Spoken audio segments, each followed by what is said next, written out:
راحت صاحب ابھی یہ مذاکرات کے لیے جائیں گے اور یہ سب کچھ ہاٹ لائن پر رابطے یہ سب کچھ ہو رہا ہے، آپ کو کیا لگتا ہے کہ ہم ڈپلومیٹک لیول پہ تو انڈیا کا مقابلہ کیا اس طریقے سے کر سکیں گے؟ ہماری فوج نے جو کرنا تھا وہ تو کر دیا، ڈپلومیسی میں تو ہم کبھی ان کا مقابلہ صحیح طریقے سے نہیں کر سکے۔ دیکھیے میرا خیال ہے کہ اس پہ میرا بھی کنسرن رہا ہے بہت زیادہ، لیکن پچھلے سال 6 مہینے سے اور خاص کر اس جنگ کے دوران جب میں کہتا ہوں نا کہ اس کرائسس کے اندر پاکستان کے لیے بہت بڑی اپرچونٹیز نکلی ہیں کہ پاکستان کا پوری دنیا کے اندر ایک رسپیکٹ ریوائیو ہوئی ہے، پورے مسلم دنیا کے اندر پاکستان کی ایک عزت بڑھی ہے بہت زیادہ، ان کی ہوپ جو پاکستان کے ساتھ تھی وہ پہلے سے زیادہ ہوئی ہے۔ پھر اس کے ساتھ ساتھ انڈیا نے ہمیشہ سے کوشش کی ہے پاکستان کو آئسولیٹ کرنے کی۔ آج اس جنگ میں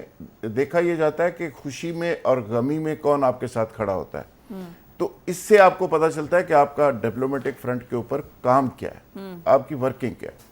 تو انڈیا کا ہمیشہ ہی اس پہ ہم کہتے ہیں کہ جی وہ بہت ویل ٹرینڈ لوگ ہیں، ان کے ڈپلومیٹس بڑا کام کرتے ہیں، لیکن ہم بھی آئسولیشن میں نہیں گئے، انڈیا آئسولیٹ ہوا ہے۔ مثلاً امریکہ نے کھول کے اس طرح سے مدد نہیں کی، انہوں نے کہا جی ہم نیوٹرل ہیں، یہ پہلی دفعہ ہوا ہے، ورنہ وہ ہمیشہ ہی اپنا وزن بھارت کے پلڑے میں ڈالتا ہے۔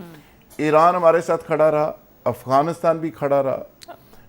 رشیا نے بھی کوئی اس طرح کھل کے مدد نہیں کی، انہوں نے اپنے ہتھیار ضرور بیچے لیکن رشیا آل آؤٹ ان کے لیے نہیں گیا۔ پھر چائنا ہمارے ساتھ کھڑا رہا۔ اب انڈیا کو آپ دیکھ لیں،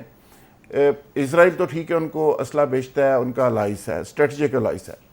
اور اس کے ساتھ ساتھ نیپال ان کے خلاف ہے، بنگلہ دیش ان کے ہاتھ سے نکل گیا ہے، کئی ریاستوں کے اندر ان کے لڑائی ہے، اسام، مینیمار،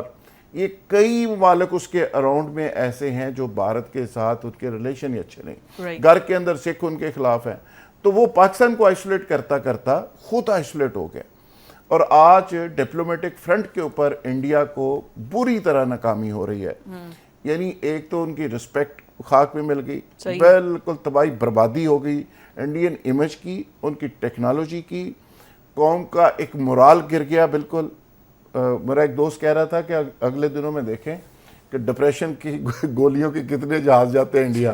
اس کو بھی مانیٹر کرے کہ ہر بندہ گولی کھائے گا، گولی کھا کے سوئے گا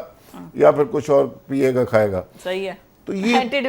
پوری قوم کا وہاں پہ جو حالت ہوئی ہے، یہ دیکھیں یہ ایک مورال ان کا گر گیا، اور پاکستانی قوم کا جو مورال گرا ہوا تھا وہ اپ ہو گیا۔ بالکل صحیح بات ہے۔